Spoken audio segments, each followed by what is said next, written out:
Salut la famille, nous sommes encore une fois de plus heureux de nous retrouver devant vous et nous disons vraiment merci. Merci d'être toujours là, présente, surtout à travers cet espace des commentaires. Et comme on a toujours l'habitude de vous le dire, cet espace est bien réservé pour toi. Donc, si tu as quelque chose que tu voulais partager avec nous, avec notre audience, utilise cet espace, laisse-nous un commentaire. Si tu n'es pas encore abonné, abonne-toi.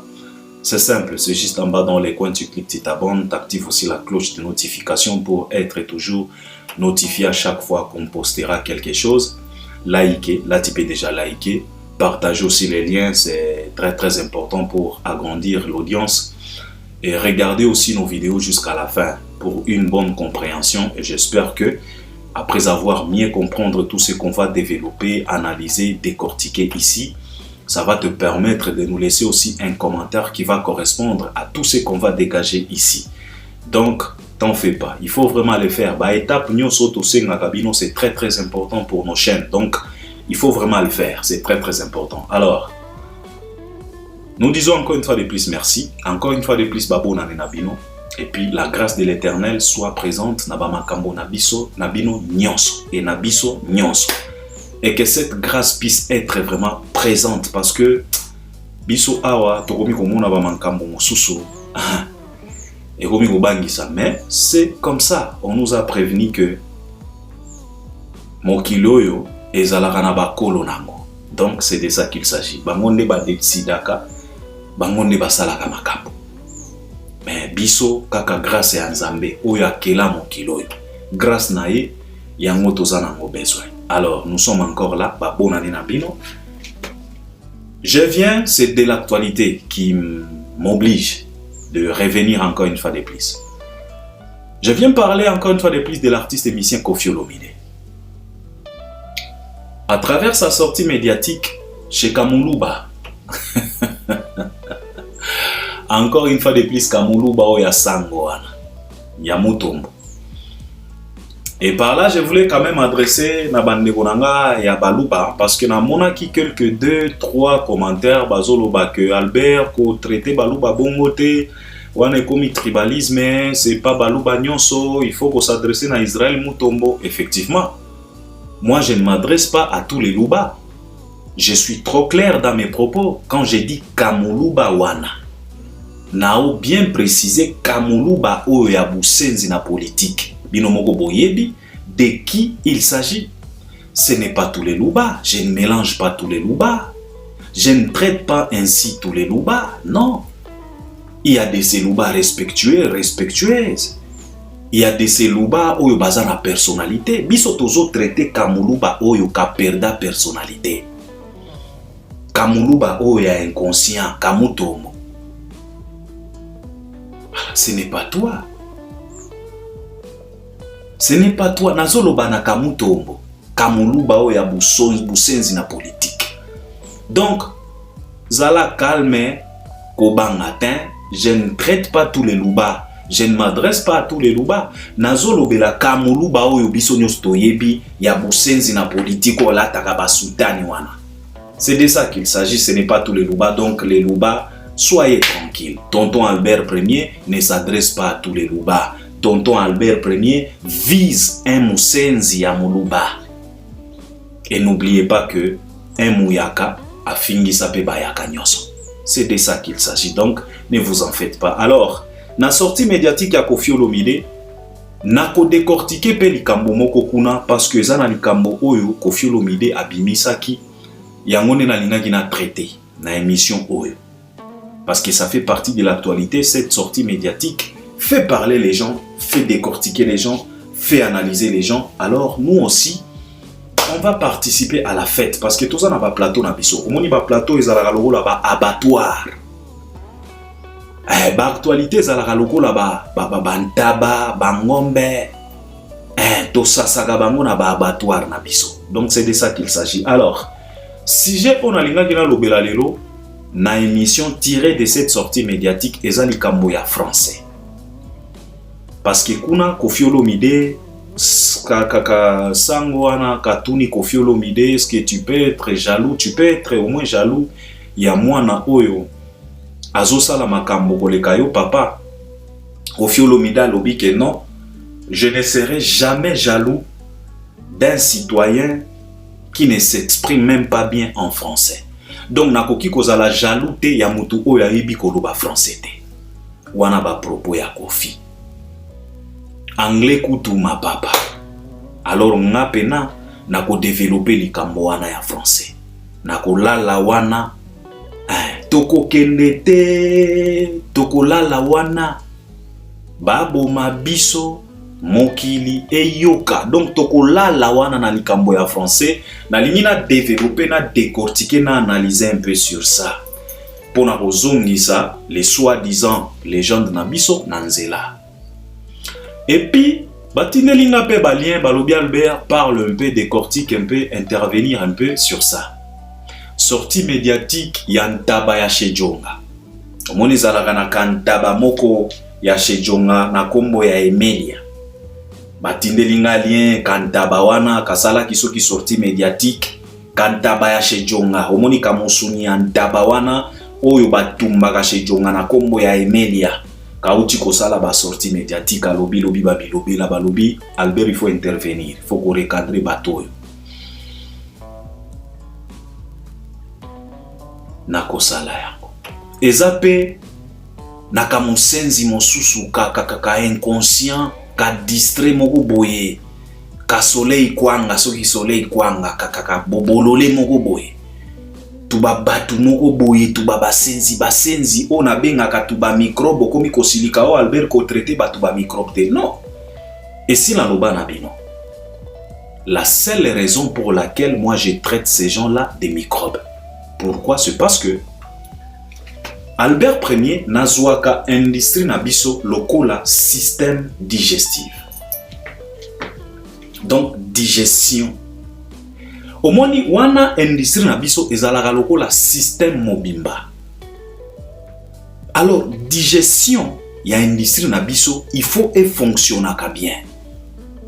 Pour fonctionner bien, il faut que ba artiste na biso nyonso oyo bazo constituer industrie, oyo bazo constituer système wana, ba fonctionner comme il se doit pour na ko faciliter, pour na ko favoriser digestion moko ya kitoko.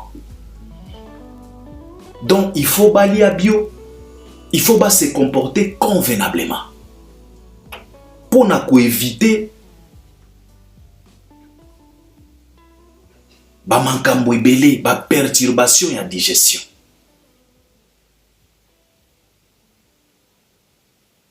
Mais à ma grande surprise, nous avons de ces microbes-là qui perturbent la digestion ya industrie na biso. Tuba amibe lokola tuba Emelia. Tuba tenya lokola tuba soleil wanga. Tuba bactérie lokola tuba blana. Tuba déplique, tuba Fabregas. Yango na traita bango ba microbe parce que bazo perturber digestion ya musique. En fait musique na biso système digestif ya musique na biso il faut fonctionner bien. Mais bango bazalaka wana pona ko perturber digestion. Batu bazo beta masolo ya ba production, ba sal, ba nini, mais okomona tuba batu wana, bango bazo ela biso ba mankambo moko boy. Pona koya ko perturber digestion ya musique. C'est la raison pour laquelle la traitaka bango ba microbe. Ce n'est pas par méchanceté, non. Eza na soubassement nango, na pesi bino explication. Nga na zwaka industrie na biso lokola système mobimba ya digestion. Alors, digestion na biso, il faut et fonctionner bien. Il faut coller ça bien. Ba fruits, ba banane, ba papaye, ba avocat, ba pomme, coller à bio, ba légumes. Pour na ko favoriser digestion na biso. Ya musique na biso. Mais okomona tu ba microbe moko boy bazalaka wana pour na ko perturber. C'est la raison pour laquelle moi je les traite ainsi. Natigala ko traiter bozi microbe te, natigala ko traiter nyosh microbe te, natigala ko traiter loko kanza microbe te, na traiter kaka tuba batu bino moko boyebi. Tuba basenzi. Alors batindelinga ba sortie médiatique na bango, balobi que non il faut na intervenir. Je vais essayer. Je vais voir parce que souvent Moi, je n'aime pas parler de ces microbes. Il faut perdre le temps, il faut payer ça tout valeur. Et pourtant, il faut mériter un mot. Et pour nous clôturer, parce que de toute façon, fallait faut à quota. Tant que tu as dit que pour en français, fallait à quota kaka. Et na quota la so qui t'a permettre na ko toucher ba mankambo susu. Alors na ko bandana vieux quadra, mo pa ou mo konzi. Koffi Olomide, le vieux hippodrome. Alors Koffi Olomide chez Sango, Koffi alobi que non. Akoki jamais kozala jaloux ya mutu oyo ayebi koloba français te. Effectivement, on ne parle pas de la langue, on parlait de la musique. Et nous savions tous que la musique est sengaka pe langue. Parce que tant mutu azoyemba, azo faire passer message. Sikoyo, il faut à choisir langue quelconque pour ayemba pour à faire passer message. Bien sûr, il y a aussi de la musique sans pour autant que mutu ayemba, ba instrument kakezo beta. Mais format, il y a ba vierambo ba fali ba fere, bango ba sala ka format ya musique, ba instrument ezo beta, mongongo pe ezo yemba. Alors pour na koyemba, il faut utiliser une langue quelconque.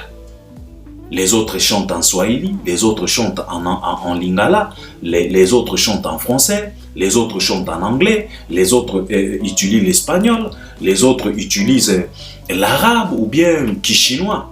Ça dépend. Donc français, donc la langue est tellement importante dans la musique. Alors, vieux quadra, ils ont une question ya kotunaye si azalaka pena jaloux ya mwana oyo azosala makambo koleka ye. Koffi Olomide alobi ke non, nakoki kozala jaloux te ya mutu oyo ayebi koloba même français te. Anglais kutu ma papa. Alors nalingaki na développer likambo wana. Nalingaki quand même na interpeller vieux na biso quadra vieux Rambo parce qu'on a comme l'impression avec l'âge aussi baer mosusu vieux azobosa na ba réalité. Alors il faut biso to aider to bandaka kozongisa na mwanzela parce que via koli ba âge wana ezalaka ba âge ya kobosa na komi kobosa na makambo. C'est normal. Biso to ko banda ko aider vieux na biso. Aza vieux na biso de toute façon. Alors vieux Rambo nalingaki tout simplement naloba na yo boye. Toyebi yo tanga na Bordeaux. Toyebi yo za mobeti Scrabble. Scrabble bobetaga na Montfleury ezalaka Scrabble na lingala te. Ezalaka Scrabble na swahili te. Ezalaka Scrabble ya français. Bozalaka pe na ba dictionnaire ya ba mots ya français. Toyebi o maniolaka lopoto comme il se doit. O fignolaka pena la langue de Molière. Nengo balulaka lolemo tango zoloba français. Toyebi yo yebi français. On a dit ce qu'on vient pas. T'as chanté plusieurs fois en français. T'as utilisé des phrases, des mots, des paroles, des proverbes, des citations dans tes différentes chansons. Même à travers les titres de tes chansons, tu utilises toujours des titres en français. Noblesse oblige, Dolesse, Petite sœur, Classe tendresse, Andresse, pour ne pas citer toutes les chansons. Toyebi, on a dit ce qu'on vient pas. Tu es le meilleur en français. Oyebi pena ko maniola lopoto comme il se doit. Parce que Toyebi, artiste au banda ko visé, Toyebi tozaba na miketa, tu visais Fally Ipupa. C'est lui-là qui a du mal de s'exprimer en français. C'est lui-là qui a du mal, à travers ses sorties médiatiques, des entretiens, il cherchait toujours des mots justes et des paroles pour constituer une phrase en français. Ça lui coûte cher. Fally, on accepte. Atikala kosala université, on accepte. Mais je voulais tout simplement t'informer. Parce que peut-être on a sous-informé. Et à travers toi, notre vieux Rambo, je voulais aussi informer la communauté. Donc je voulais aussi informer la communauté. Donc, biso banso s'offrir na ba oyo ba kenda na ba oyo baza. Parce qu'on a comme l'impression la communauté ignore beaucoup de réalités. Même nous, on est tellement avertis. Vierambo, à travers toi, je voulais tout simplement informer la communauté congolaise et aussi zaïrois que malgré toutes les chansons que vous avez chantées, j'ai dit sauf personne. Botia même balo kwa kanza, botia même ba Jean Goubal. Depuis que vous avez commencé à composer des chansons en français,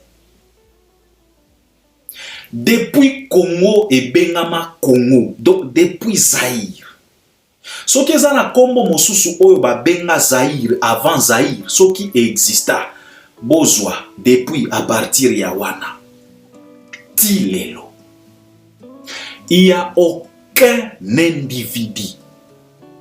Je dis bien aucune individu, artiste et musicien, qui nous a réalisé, composé une chanson comme 8e merveille. Je dis bien aucune. Banda Boba, depuis que Congo est à la Congo, il n'y a aucune chanson qui peut se tenir debout devant 8e merveille. Bogolo bananga indépendant, tcha tozouye. Parce que batu balobaka nzembo wana indépendant tcha et yembama na lingala. Là on parle des Français parce que Koffi Olomide alingia minimiser batu poya manyola kalopoto trop ya lobaka français. Alors je vous informe. Donc nayo Koffi na communauté na kata chitunga wo. Na balo kwa kanza na ba Jean Goubal, tout le monde sauf personne. Il n'y a aucun individu d'artiste qui nous a déjà réalisé une chanson comme 8e merveille. Na Congo. Chanté en français. Chanté par qui? Par cette même artiste qui a du mal de s'exprimer en français. Par cette même artiste qui tâtonne, qui cherche des mots en français. L'artiste en question, c'est Fally Ipupa, dit Cap la merveille. Il nous a composé 8e merveille. Cette chanson, Soubasman Nango, Soki Boye Bakatin, cette chanson a une histoire. Nana Ketchup mettait au monde que des garçons. Elle avait 3 garçons. Marco, Vincenzo, Yaden. Et de l'autre côté, chez Mère Nabiso Niki, azalaki na 2 filles. Keina, Keilia. Alors, ezalaki ebandaki kozala bamboa kela tout le temps. Ça donnait des ailes à notre Mère Niki. Mère Niki, pardon, kocha yo na makamboyo. Mais il faut expliquer Bato, Soubasuma, Yanzembo Oyo, 8e merveille. Pourquoi cette chanson a autant de force, de pouvoir? Parce qu'il y a toute une histoire derrière cette chanson. Alo ebanda kozalaka bambwa kela ngande na bote la Fally basi, ngande na kobalisa. Orgueil, ya Mère Nabiso Niki. Et azalaki na raison.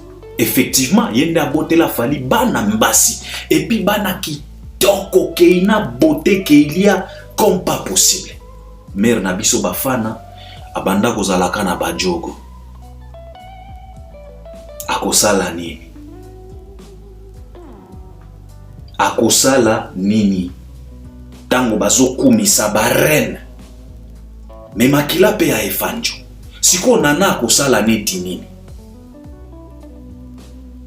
Menzambo ya Lola azalaka ka juste. Nana beta Niki menga remontada Barça ekosa. Yango histoire wana et kendakati na ba José Nzita mère nana abota malka na nzembo ya José Nzita moseka soki boyebaka te histoire yango ngai moseka moseka na ngolo mère nana binisa malka la reine. Donc Niki azwa coup de tête moko comme pas possible.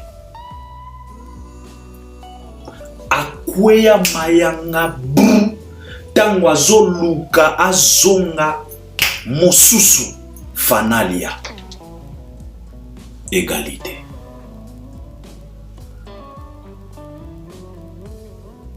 La chanson 8e merveille vient de là. Alors, cette chanson et cette situation, cette réalité a inspiré cet artiste que vous voulez piétiner à cause de la langue de Molière qu'il ne maîtrise pas. Mais à partir de cette réalité, cet homme nous a sorti 8e merveille. Je vous pose la question, bino pas congolais. Bobi Miselanga, quelle chanson d'un artiste musicien congolais chanté en français qui peut se tenir debout devant 8e merveille? Nzembo ya 5 minutes, 6 minutes, 2 minutes et quelques secondes. Parce que si on te donne 5 minutes, 6 minutes pour convaincre les gens, tu peux t'en sortir. Mais Fally, on lui a donné tout simplement 2 minutes et quelques secondes pour convaincre les gens à travers une chanson. Et il a fait. Aujourd'hui, cette chanson a convaincu tout le monde sauf personne. Donc, toute communauté confondue s'incline devant 8e merveille. Ezalaba français bangomoko. Bakolo lopoto. Sikoyo kofi. Na lulendo zalaka nango oyo yebi koyeba français.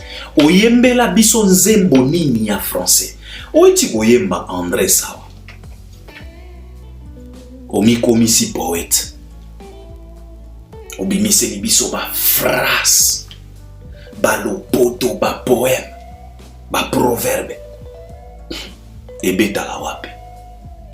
Nani ayokaka yango. Oyokaka yango yo moko na Cindy Leker na studio na bino ya ngeli wana. Studio ndire boîte de nuit. Outi ko bimisela biso Andrés. Olekaki na télévision que il n'y a pas une chanson qu'on peut comparer avec Andrés. Andrés peut se tenir debout devant 8e merveille. Je te dis 8e merveille. Une chanson de 2 minutes et quelques secondes. Même Lokwa Kanza, même Jean Goubal, je dis bien personne peut se tenir debout devant cette composition. La composition à qui? À Ngoubal te, à Lokwa Kanza te, à Kofi te. Mais la composition a fallu. Alors, parfois, vient à Bisso, il faut qu'on tikaka. Voilà. Bino mutu boyebi koyebi koloba lopoto, bolobaka français. Mais bosala nini na ba français yango? Bo convaincre nani na ba français yango? Parce que oyo atatonaka na français, azo convaincre biso. Tournée mondiale, 8e merveille, cette chanson, de la même façon qu'on chante ça à Kinshasa, c'est de la même façon qu'on chante ça partout où l'artiste passe. Au Gabon, mémément, Guinée, mémément, Tchad, mémément, France, mémément, État, partout, 8e merveille. Yo kofi nengoza wana, et sur ça la nzembo ya français à l'olenge wana. Na lopoto nyoso yo yebi. Omoni baer mosusu ba vient na biso quadra. Botika ba jalousie yo. Ezo aider bino na eloko te. Ezo servir bino na eloko te. Ezo sala ke biso ba averti to lamuka to bandaka ko bimisela bino ba réalité ya boye, ba vérité ya boye o eko choquer bino. et lobi bogoya koloba na biso ki toza ba impoli. Na tieli bino 8e papa na épargné mutute na lokwa kanza na njangu bal na yokofi na vie nyosh na tabule wakenda ayemba na français tabule ba franco banani ba calé tout le monde ba bêti sauf personne. Na tiebino na défi na communauté mobimba zaïrois congolais bobi miselanga nzembo ya français artiste musicien congolais oyo ekoki ko se tenir debout devant 8e merveille. Nzembo ya artiste oyo ayebi français te. Fally Ipupa Nsimba du Cap la Merveille. Quelle est cette chanson là? Baer Mosusu Totika Omonivier Quadra, il faut arrêter. Cette jalousie n'aidera pas. Jalousie oyo ekope so ba contraté. Ezo diminuer kaka volume ya porte ya sortie ya carrière na yo. O na lobaka soko sali kebate okobimela na fenêtre ya carrière.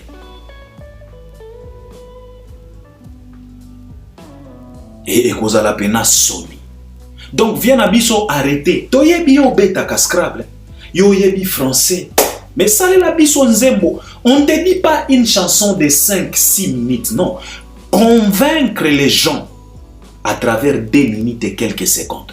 Compose-nous une chanson qui peut rivaliser avec 8e merveille.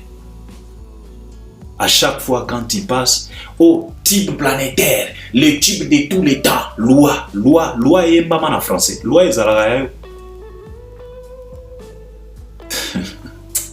Oh, selfie et mbama en français. On te pas yo zomi tout atolo au français ngana koki kozala jabi ya moto alobaka français te yo molobi français yo pena yo maniola kalopoto ososala nini na français yango mutu oyo ayebi ko maniola lopoto te français na ye kaka wana ya biteni amemaki yango na Champs-Élysées devant Macron et il s'est exprimé devant les autorités et ces autorités là ils ont applaudi français wana. Oyo bolingaka bo piétiner. Cet même français de l'artiste musicien Fally Ipupa a outi komema yango na Sciences Po, sciences politiques devant ba étudiants. Oyo ba maîtrisa lopoto. Kaka français ya biteni. Fala outi komema yango kuna. Yo vie Quadra français na yo. Omemakango wapi? Olobakango wapi? Kana ba plateau ya basango? C'est la honte notre vie. Parfois il faut arrêter. Tika jalousie. Ezo ede yote. Ezo bimiso ka ridicule. Alors ça c'était Koffi Olomide. Alors likambo ya kamwanta ba oyo ya Shejonga ka Emelia tuba kamusole soki kwanga. En tout cas ngana komi komona neti kolobela bandeko wana c'est comme si tozo pesa bango ba valeur moko boy. Parce que on doit d'abord se poser la question de savoir basala kaneti nini na industrie na biso. Yango ngana benga bango ba microbe. Parce que rôle na bango ezalaka koya ko déranger digestion ya musique na biso. Ko provoquer kaka ba constipation na kati ya industrie. Tuba tenya, tuba mamibe, mutuloko la Emelia. Bilobela Mwanza. O biso na kala, tubanda ko beta ba tourner ba quel 50 concerts. Bobeta ngo wapi? Musuni ntaba ya Shejonga. Yo ntaba ya Shejonga. O beta concert tourner wapi? Papa, omoni ba Emelia ba mosusu boyaka koloba ba mankambo, on dirait histoire ya wenge, eza histoire ya Ancien Testament papa. Même histoire ya Ancien Testament toyebi yango totangaka yango na Bible. Toyebi que Jésus ba baptisa soki na Jean-Baptiste, toyebi que Moïse akabola mai, toyebi que Noé atonga boato pour la délige, toyebi même histoire et Ancien Testament, toyebi. Siko histoire ya wenge oyo bobetaka yango ondire batu bazalaki na mokili oyo te. Bobeta 48 concerts tournés na aneni. Bo précisaka ba anete. Bo pesaka batu basalte kaka bilobela. Et puis okomona pe ba journaliste yango. Omoni yango nazoloba. Journaliste yango grand frère ya Soleil Kwanga. Donc yo moko zomona kaka baligné batu moko boye. Comment se fait-il yo déblaison Kwanga soki déblaison Kwanga mutu lokola Emeli Ntaba ya Shejonga azolo baba bêtise ya lolenge wana yo pozo tala eka na miso ozo kamwa kaka et tu laisses passer ça.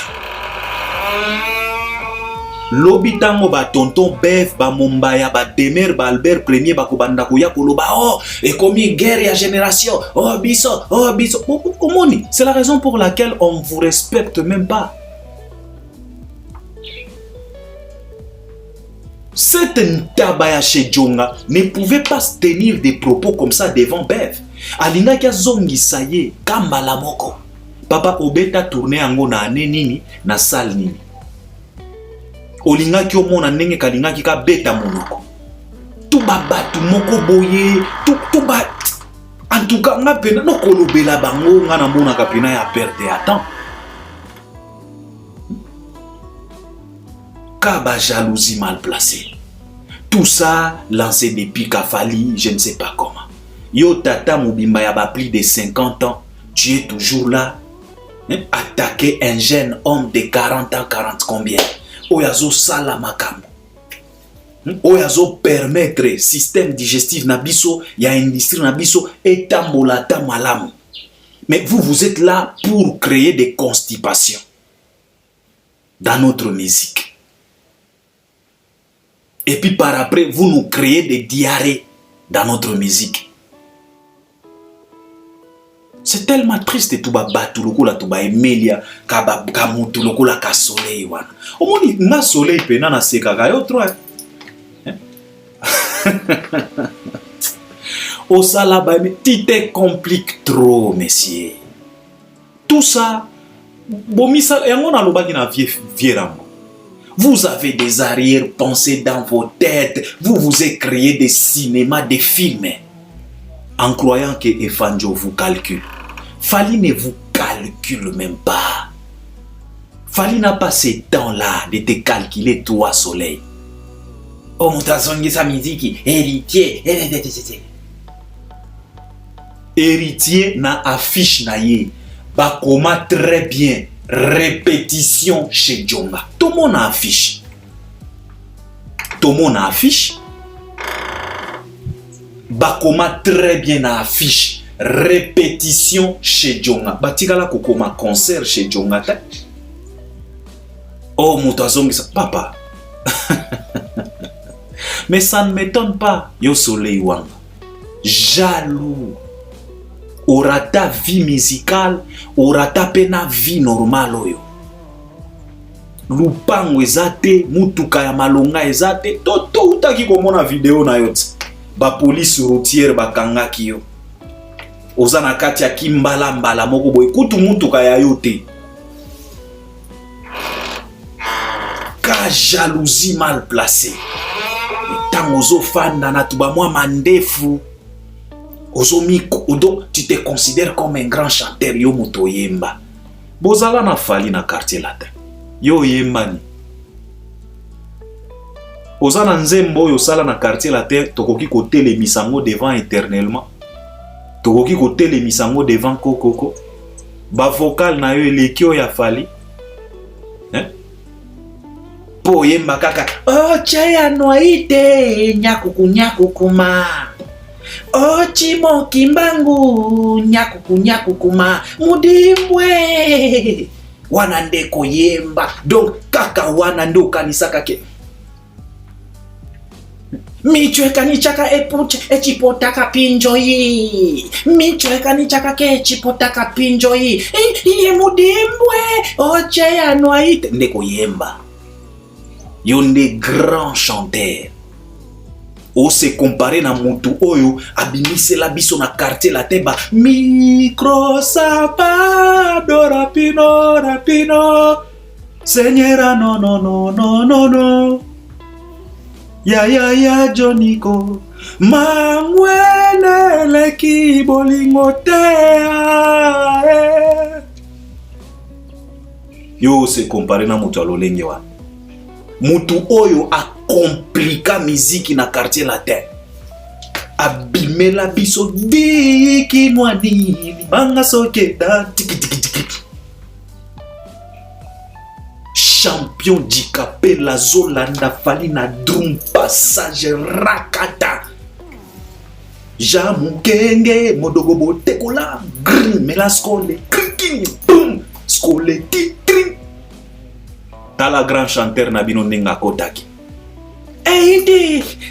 Eiti kabe ya tembo koyemba moko mababa mebo fanda kawana ba orge ya pamba oyo yemba yo yemba koleka fali efanjo bino bosakana ka 3 michwa chipotaka hetangi chipinjo chepo ya kolinga ndenzembo oche anwaite nyakukuma ochi mokimbangu nyakukunya wana ndenzembo wana nde vocal donc wana ndo komi grand prêtre yo Martin Luther King.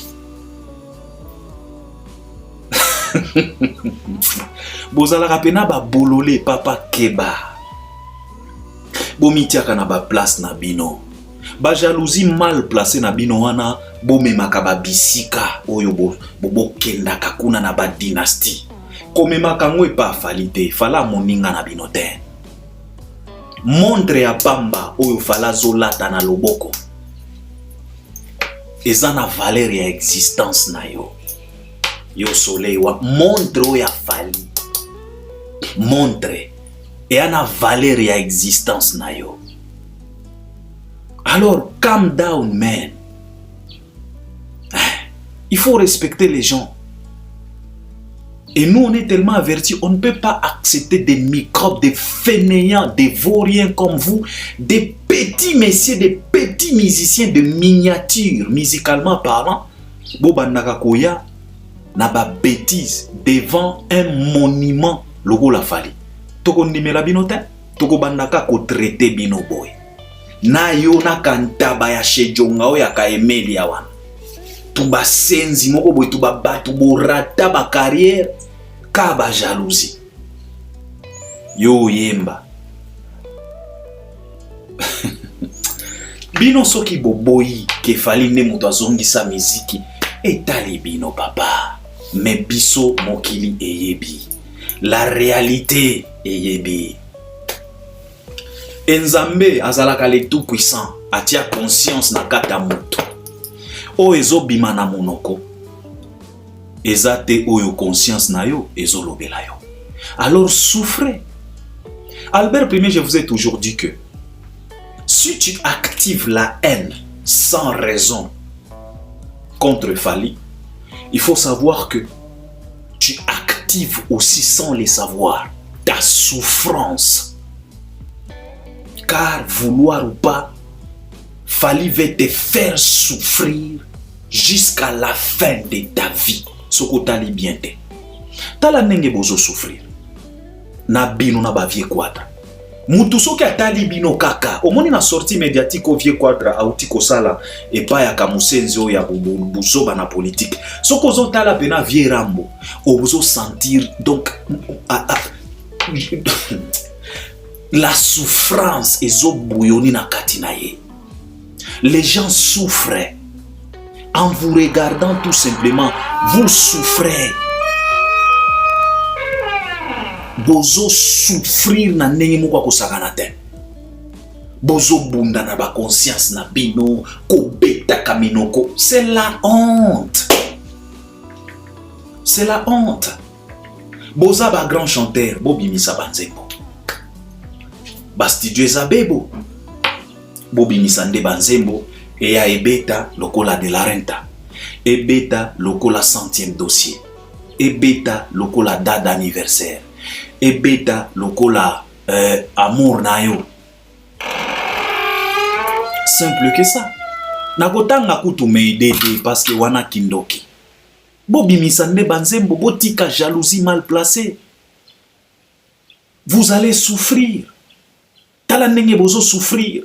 Yakota la kabino na bilongi souffrance. Donc je pense que nako perdre tout temps na ngate. Alors, Fally Ipupa, après sa tournée, eloko tozo zela, eza kaka annonce ya Stade de France. Et je voulais tout simplement koloba na bino que, en tout cas, ba émission Oyo Ekoya, toko se projecte mbalamoko na Stade de France. Toko banda déjà kolobela événement wana, kopesa ba idée, entrer à Fally kozala ndenge nini et kozala ba idée selon Albert Ier. Et puis bino pe boko banda ko intervenir na ba idée na bino à travers ba commentaire. Ne vous en faites pas, Fally alanda biso. Un Fally na batunaye balanda biso. Tango bazolanda biso ba commentaire na bino batanga kape yango. C'est la raison pour laquelle nalobaka na bino ke il faut que tika ba commentaire ya bien parce que batu oyo batanga ka ba commentaire na bino baza batu moko boy. Fally pe akoki ko tomber na commentaire na yo et pe si pe boule. Donc, na ba émission Oyo Ekoya dans les jours à venir, biso toko se projeter déjà na Stade de France, toko banda déjà ko pesa ba idée ya ba entrée, ya ba spectacle, ya ba répertoire. Donc, ne ba émission toko banda ko sala. Donc toko banda ko lobela d'abord Stade de France et puis par après to enchaîner na ba sujet mon sousou. Alors Fally Ipupa après tourner na ye, toza na likamo mon sousou te oyo tozo zela kaka annonce ya date ya Stade de France. Donc biso nyonso tozo zela yango loko la vie na biso quadra annoncer le biso hippodrome, sauf que hippodrome eza na basubasma ebele oyo nanu tozo linga kolobela yango te. Comme Albert Ier, j'ai toujours l'habitude de vous dire que elengi avar ekataka action te. Au moni vie quadra a côté déjà action, azana kati action, abandi déjà action na ya hippodrome. Alors elengi avar ekataka action te, etikaka action ekendeti na suka. C'est la raison pour laquelle totikeli vie na biso action na ye ekendeti na suka. Par après tokoyaka kobeta. C'est de ça qu'il s'agit. Et si na loba na bino elengi avar yango wana ekataka action te, okoki kokende na action tina suka, okoti sipe bi stade pe gangi ba file pe ningani na tableau kuna ya score ba affiché pe 1-0. Mais c'est à partir de là que VAR et Yaka pour na koya kotalisa yo ke no papa na action na yo oyo on a retrouvé un ça ne va pas. Donc basubasma eza ebele pour na hippodrome ya vie na biso oyo. Mais aujourd'hui billetterie eza alobaki na biso ke aujourd'hui billetterie ekozala ya kofungwama. Toza awa tozo tala kaka. Donc c'est de ça qu'il s'agit. Alors tozo zela annonce ya Stade de France ya Fally Ipupa. En tout cas clôtura qui tourne na ye. Et to féliciter l'artiste na ba réussite nyonso ya ba tourner na ye oyo. Et j'espère que il faut azwa moi pause, à se reposer moi moké parce que azapé moto.